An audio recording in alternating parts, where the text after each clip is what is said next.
Hello बच्चों, welcome to Study SM Education. In this video we are going to discuss questions answer of class 7 CBSE English NCERT book Honeycomb chapter 2 A gift of chappals in Hindi. तो चलिए इस video को शुरू करते हैं।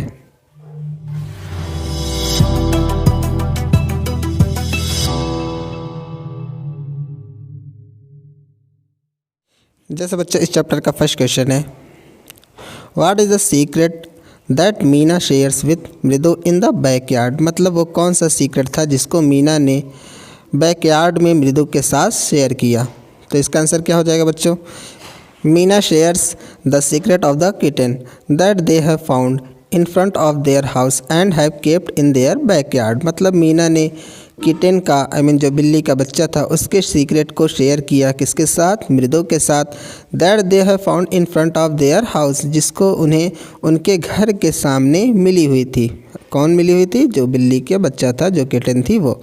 And have kept in their backyard, और उन्होंने वहाँ बैकयार्ड में उसको रखा हुआ था। उसके बाद बच्चों हमारा सेकंड क्वेश्चन है, how does Ravi get milk for the kitten. मतलब जो रवि था वो किटन के लिए दूध कैसे लाता है। तो इसका आंसर क्या हो जाएगा बच्चों, Ravi brings milk from the kitchen. मतलब जो रवि था वो किचन से मिल्क लाता था। सेइंग दैट, यह कहते हुए कि ही वॉज फीलिंग हंग्री, कि उसे भूख लगी है। He even drinks most of it to prove पाती। मतलब वो यहाँ तक कि पाती को जो उसकी ग्रैंड मदर थी उनको प्रूव करने के लिए इसमें ज़्यादातर जो मिल्क का हिस्सा था वो उसको पी जाता है। That he was Indeed hungry, की या जताने के लिए कि वह वास्तव में हंग्री है।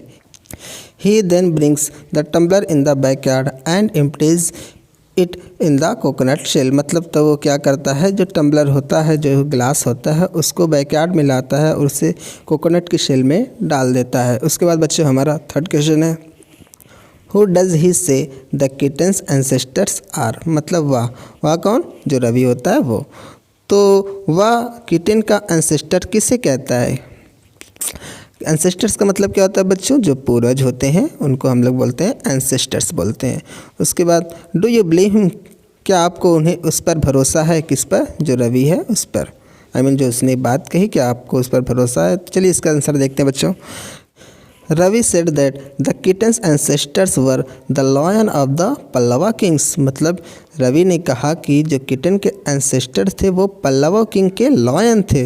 द महाबलीपुरम ऋषि कैट, मतलब महाबलीपुरम की Rishi cat, which has the emblem of the Pallava dynasty, जो पल्लवा डायनेस्टी की एम्बलम थी। एम्बलम का मतलब क्या होता है बच्चों, प्रतीक। उसके बाद no he I don't believe, यहाँ पे नो के बाद बच्चों कॉमा रहना चाहिए, आप लगा लीजिएगा। No I don't believe his story, मतलब नहीं, मुझे उसकी स्टोरी पर भरोसा नहीं है। उसके बाद बच्चों हमारा फोर्थ क्वेश्चन है, Ravi has a lot to say about MP Punai. MP Punai मतलब जो किटन थी उसका नाम उसने MP पुनाई रखा हुआ था। तो रवि के पास MP पुनाई के बारे में कहने के लिए बहुत कुछ था। दिस शोज़ दैट, मतलब यह बताता है या दिखाता है क्या, जैसे इसका फर्स्ट ऑप्शन है, he is merely trying to impress Mridu. मतलब वह मेयरली मृदु को इम्प्रेस करना चाहता है। तो बच्चों ये तो हमारा गलत है, वो मृदु को इम्प्रेस करने की कोशिश नहीं कर रहा था। His knowledge of history is sound, ये सही हो सकता है। उसकी जो हिस्ट्री के बारे में नॉलेज थी वो साउंड थी। वो बहुत बड़ा चढ़ाकर चीज़ों को कहता था, इस तरह से हम कह सकते हैं। इसका मतलब ही हैज़ रिच इमेजिनेशन, मतलब जो उसकी इमेजिनेशन थी वो काफ़ी रिच थी। मतलब वो चीज़ों को बहुत गहराई से सोच लेता था या फिर उसको बढ़ा चढ़ाकर सोच लेता था। तो ये भी सही हो सकता है। उसके बाद फोर्थ ऑप्शन क्या है बच्चों, he has an intelligent child, वह एक इंटेलिजेंट चाइल्ड है। कह सकते हैं, जाहिर सी बात है, इतना वो बढ़ा चढ़ाकर बता रहा है तो वो इंटेलिजेंट हम उसको कह सकते हैं। चलिए इसका आंसर देख लेते हैं बच्चों। Ravi has a lot to say about MP Punai. This shows that his knowledge of history is sound. He has a rich imagination and he is an intelligent child. तो जैसा कि बच्चों मैंने इसके बारे में पहले ही बता दिया है। तो चलिए अब अपना फिफ्थ क्वेश्चन देखते हैं। What was the noise that startled मृदु। मतलब वो कौन सी नॉइज़ थी जिसने मृदु को स्टार्टल कर दिया। स्टार्टल का मतलब क्या होता है बच्चों, भौचक्का कर देना, सरप्राइज़ कर देना या फिर चौंका देना। तो स्टार्टल का मतलब ये होता है। तो वो कौन सी नॉइज़ थी, आवाज़ थी, जिसने मृदु को स्टार्टल कर दिया। एंड फ्राइटेंड महेंद्रन, और महेंद्रन को डरा दिया। तो इसका आंसर क्या हो जाएगा बच्चों, it was the sound coming out of Lalli's violin, मतलब ये लल्ली के वायलिन से आने वाली आवाज़ थी। दैट स्टार्टलेड मृदु एंड फ्राइटेंड महेंद्रन, जिसने मृदु को स्टार्टलेड कर दिया और महेंद्रन को घबरा दिया, आई मीन डरा दिया। उसके बाद बच्चों हमारा सेकेंड कॉम्प्रिहेंशन चेक का फर्स्ट क्वेश्चन है,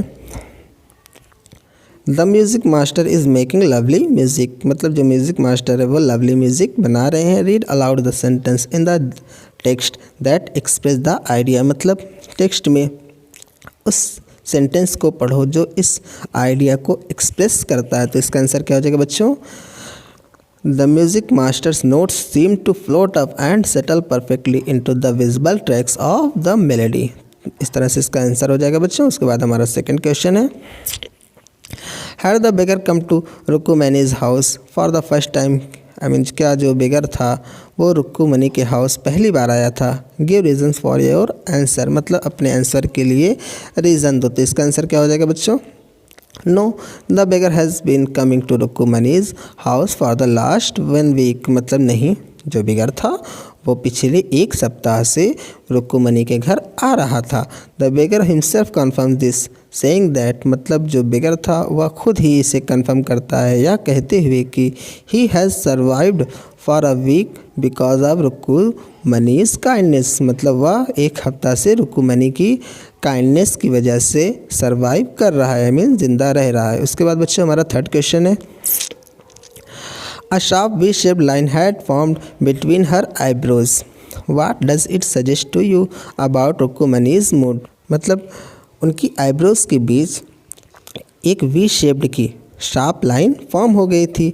तो ये क्या सजेस्ट करता है आपको, आई मीन ये आपको क्या सजेस्ट करता है रुक्कुमनी के मूड के बारे में, कि मतलब जो रुक्कुमनी का मूड है वो कैसा है। तो इसका आंसर क्या हो जाएगा बच्चों, the V shape line suggest that Rukkumani was very angry, मतलब वी शेप लाइन है वो सजेस्ट करती है कि रुक्कुमनी बहुत एंग्री है, क्रोधित है, गुस्सा है। And was about to lose her temper on the children, और वो अपना जो टेम्पर है, अपना गुस्सा है वो बच्चों पर होने वाले या फिर उतारने वाले हैं। उसके बाद बच्चों हमारा वर्किंग विद द टेक्स्ट है, जिसका फर्स्ट क्वेश्चन है कंप्लीट द फॉलोइंग सेंटेंस, मतलब जो फॉलोइंग सेंटेंस है उन्हें हमें कंप्लीट करना है। तो कंप्लीट करने के लिए जैसे यहाँ पे फर्स्ट है, Ravi compares Lalli playing the violin to, इसका आंसर क्या हो जाएगा बच्चों, derailing of a train going off track, तो मतलब इससे कंपेयर करता है। उसके बाद बच्चों हमारा सेकेंड है trying to hide beneath the tray of chillies Mahendran, तो इसका आंसर क्या हो जाएगा, tipped a few chillies over himself.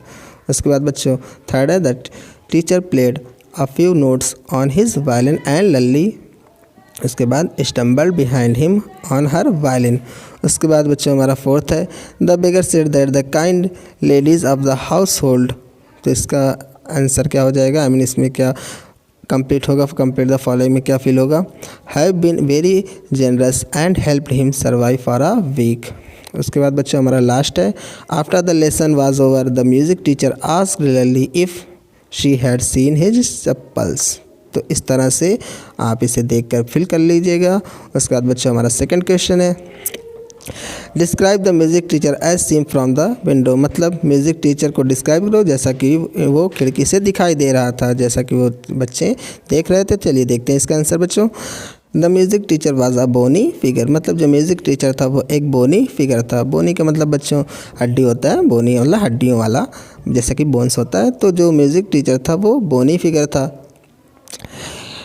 He was sitting in front of Lalli, मतलब वह लल्ली के सामने बैठा था। विद हिज बैक, मतलब उसकी बैक थी जो उसके पीछे था, टूवर्ड्स द विंडो, उसकी बैक विंडो की तरफ थी। He was a bald headed man with fringe of oiled hair falling around his ears, मतलब वह एक बाल्ड हेडेड मैन था। बाल्ड हेडेड का मतलब क्या होता है बच्चों, गंजा, आई मीन वह एक गंजा आदमी था जिसके कानों तक उसकी जो चोटी थी, कह सकते हैं, आई मीन जो ऑयल से भरी हुई चोटी थी वो कानों तक गिर रही थी। He had an old fashion tuft, मतलब वह आई मीन उसके पास एक ओल्ड फैशन टफ्ट थी। टफ्ट का मतलब क्या होता है बच्चों, जो बालों का गुच्छा होता है उसको हम लोग बोलते हैं टफ्ट बोलते हैं।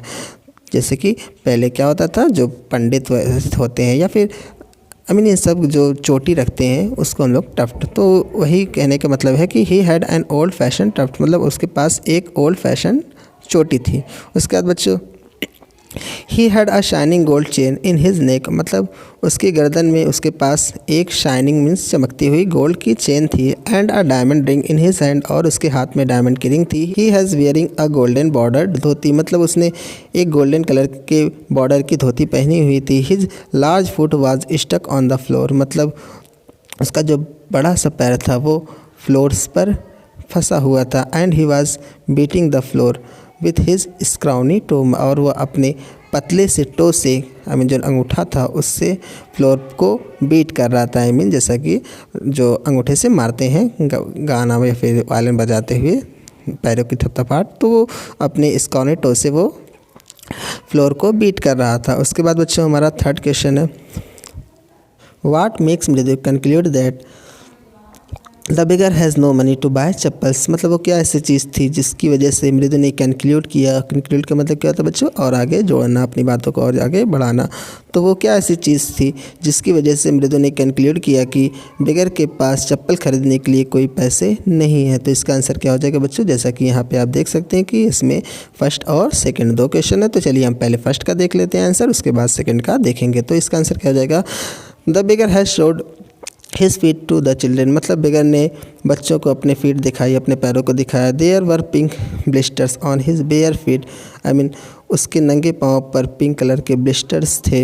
विच मेड मृदु कंक्लूड द, जिसकी वजह से मृदु ने कंक्लूड किया कि he didn't have the money to buy chappals, मतलब उसके पास चप्पल खरीदने के लिए पैसे नहीं है। उसके बाद बच्चों हमारा सेकंड क्वेश्चन है, what does she suggest to show her concern, मतलब वह अपनी कंसर्न को दिखाने के लिए क्या सजेस्ट करती है।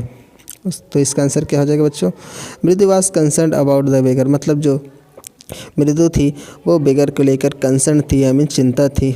सी suggested giving an old pair of chappals to the beggar, मतलब उसने बेगर को एक ओल्ड पेयर ऑफ चप्पल्स देने के लिए सजेस्ट किया। उसके बाद बच्चों हमारा फोर्थ क्वेश्चन है, have you children, she began and then seeing they were curiously quiet went on more slowly seeing anyone lurking around the veranda। उसके बाद इस पैसेज के थ्रू बच्चों कुछ क्वेश्चन दिए गए हैं, चलिए देखते हैं इन क्वेश्चंस को, उसके बाद इनके आंसर हम देखेंगे। जैसे हमारा फर्स्ट क्वेश्चन है, what do you think Rukmini really wanted to ask, मतलब आपको क्या लगता है कि रुक्मिणी वास्तव में क्या पूछना चाहता है। तो इसका आंसर क्या हो जाएगा बच्चों, Rukmini wanted to ask the children what they have done with the chappals, मतलब रुक्मिणी बच्चों से पूछना चाहता है कि उन्होंने चप्पल के साथ क्या किया है। उसके बाद बच्चों हमारा सेकंड क्वेश्चन है इसी पैसेज के थ्रू जो पूछा गया है, why did she change her question, मतलब उसने अपना क्वेश्चन क्यों बदल दिया। तो इसका आंसर क्या हो जाएगा बच्चों, she change the question finding the children serious and quite, मतलब उसने बच्चों को सीरियस और क्वाइट पाते हुए क्वेश्चन को चेंज कर दिया। शी बिकम श्योर दैट, वह श्योर हो गए कि the children had something to do with the chappals, मतलब बच्चों को चप्पल के साथ कुछ करना है। उसके बाद बच्चों हमारा थर्ड क्वेश्चन है, what did she think had happened, मतलब उससे क्या लगता है कि क्या हुआ होगा। तो इसका आंसर क्या हो जाएगा बच्चों, शी थॉट दैट, उसने सोचा कि the children would have hidden the chappal somewhere, मतलब उसने सोचा कि बच्चों ने चप्पल्स को कहीं छुपा दिया है। उसके बाद बच्चों हमारा फिफ्थ क्वेश्चन है, on getting Gopu Mama's chappal the music teacher tried not to look too happy why, मतलब गोपू मामा के चप्पल मिलने के बाद म्यूज़िक टीचर टू हैप्पी हद से ज़्यादा खुशी जाहिर नहीं करना चाहा, या फिर उसने बहुत ज़्यादा खुशी शो करने की कोशिश नहीं की है। वाई मतलब क्यों, उसने ऐसा क्यों किया था। तो इसका आंसर क्या हो जाएगा बच्चों, music teacher's chappals were old, मतलब जो म्यूज़िक टीचर की चप्पल पुरानी थी, but he lied to Lalli saying that, लेकिन उसने लल्ली से यह कहते हुए झूठ बोला कि दे वर ब्रांड न्यू, कि वह बहुत नई है। Gopu Mama had hardly used his new chappals, मतलब जो गोपू मामा थे वो अपनी नई चप्पल्स का यूज़ बहुत कम ही किया था उसने। The music teacher was happy getting them, मतलब जो म्यूज़िक टीचर था वह उन्हें पाकर बहुत खुश था, but was trying to hide those feeling, लेकिन वह अपनी उन फीलिंग्स को छुपाने की कोशिश की। He tried to show that he was upset with the children and with his loss, मतलब उसने शो करने की कोशिश की कि वह बच्चों और अपने लॉस से अपसेट है। उसके बाद बच्चों हमारा सिक्स्थ क्वेश्चन है, on getting a gift of chappals the beggar vanished in a minute, मतलब गिफ्ट ऑफ चप्पल्स, चप्पल का गिफ्ट मिलने के बाद जो बेगर था वो तुरंत भाग गया, 1 मिनट में क्यों वैनिश हो गया। Why was he in such a hurry to leave, मतलब वह इस तरह से छोड़ने के लिए या फिर भागने के लिए क्यों जल्दी में था। तो इसका आंसर क्या हो जाएगा बच्चों, the beggar was in a hurry to leave after getting the chappal because he knew that the children have got them for him without seeking the permission of the elders. मतलब जो बेगर था वो चप्पल मिलने के बाद तुरंत जल्दी से इसलिए भाग गया क्योंकि वह जानता था कि जो बच्चे उसके लिए चप्पल लाए हैं वो बिना एल्डर्स की परमिशन के लाए हैं। He feared they might be taken back from him, मतलब वह डर रहा था कि हो सकता है कि वह उससे ये वापस ले लें। सो ही लेफ्ट इन अ हरी, इसलिए वो जल्दी से भाग गया। उसके बाद बच्चों हमारा 7th क्वेश्चन है और शायद ये लास्ट है। Walking towards the kitchen with मृदु and Meena, रुकुमनी began to laugh. What made her laugh? मतलब मृदु और मीना के साथ किचन की तरफ जाते हुए रुकुमनी जो थी उसने हंसना शुरू कर दिया। What made her laugh? वह क्या ऐसी चीज़ थी जिसकी वजह से वो हंसने लगी। तो इसका आंसर क्या हो जाएगा बच्चों, Rukkumani's many was laughing imagine Gopu Mama without his chappal, जो रुकुमनी थी वो गोपू मामा को बिना चप्पल के साथ इमेजिन करके हंसने लगी।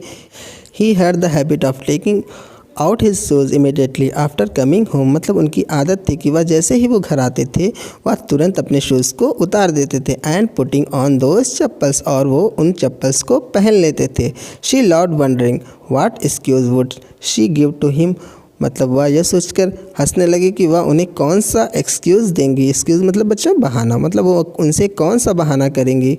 And what would be his reaction, और उनका रिएक्शन कैसा होगा। तो बच्चों इस तरह से आपकी एनसीईआरटी बुक के 2nd चैप्टर के जितने भी क्वेश्चंस थे उनके आंसर कंप्लीट हुए हो। बच्चों आपको इन क्वेश्चंस के आंसर अच्छी तरीके से समझ में आए होंगे। बच्चों अगर आपको ये वीडियो अच्छा लगा तो वीडियो को लाइक कीजिए, कमेंट कीजिए और अपने फ्रेंड्स के साथ शेयर कीजिए। Thank you so much.